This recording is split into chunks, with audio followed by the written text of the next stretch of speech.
Hey, I'm David Levin, and welcome to another revealing episode of Pop Goes the Culture, the behind-the-scenes showbiz stories you wouldn't have known from the stars themselves. On this episode, Ed Asner and I talk about Phyllis's husband, Lars, a character who was never actually seen on camera. Plus, who was the first openly gay TV character? What happened to the Mary Tyler Moore Show when Valerie Harper left to do her spin-off, Rhoda? How was Ed Asner impacted by Lou Grant's divorce?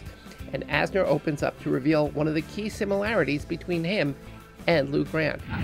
What's really interesting is, it seems like there's this convention in sitcoms frequently of a never-seen character.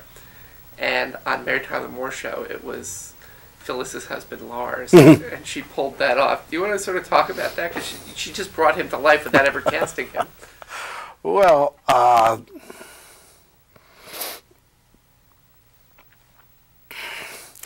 don't know how to address it. I mean, we know marriages like that, and where you never see the cat, where you never see the husband. The husband. I mean, her. I think the marvelous thing about that was Cloris's pretensions as to her husband and what he was capable of and the saintly qualities to the man were constantly belied when the offstage character constantly shot down these images in terms of chasing other women, in terms of not being around and watching Cloris fumph through the it's like when Cloris's brother, very good director named Robert Moore, came to town and played Cloris's brother, and he meets Valerie, and they go out and they start having all kinds of marvelous time together, so forth and so on. And Cloris is going crazy. She wants to. The fact that he would end up with Valerie,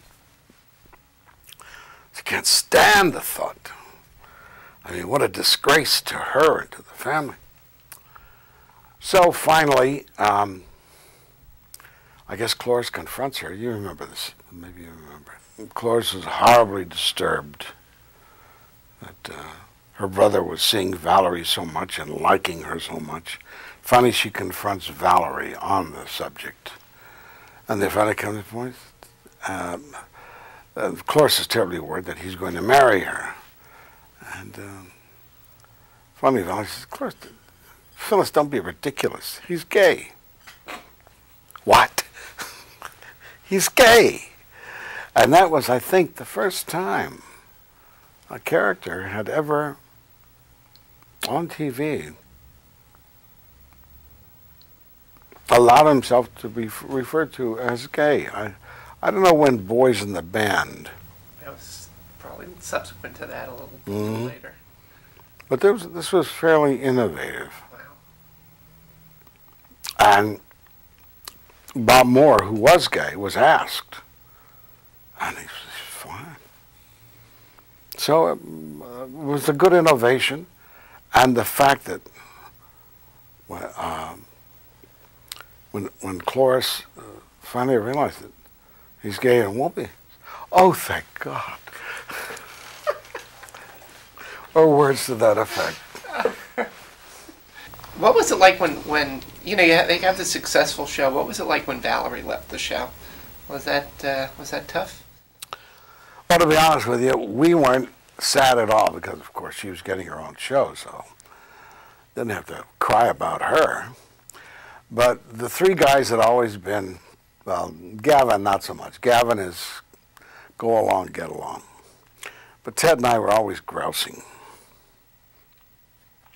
We weren't getting enough airtime. We didn't think it was going to change that much with Valerie's departure. But it did, because more and more she had to focus, the show had to focus on the newsroom and Mary in the newsroom. Yeah, and Phyllis, of course, would come in, but you couldn't count on Cloris because busy doing movies. Did Last Picture Show in that period, and so on and so on. So they didn't bring in another woman to supplant Valerie. And Georgette was brought in, but that's, of course, directly connected to the office. So we did get greater airtime, and we loved it. Betty White eventually was brought in. Yeah, yeah. But that's still working at the office. At the office. Right. It became very much an office comedy at that point, didn't it? You had a couple of moments in the spotlight. There were a couple of episodes that were very much revolved around Lou. I'm thinking specifically of the episodes in which, when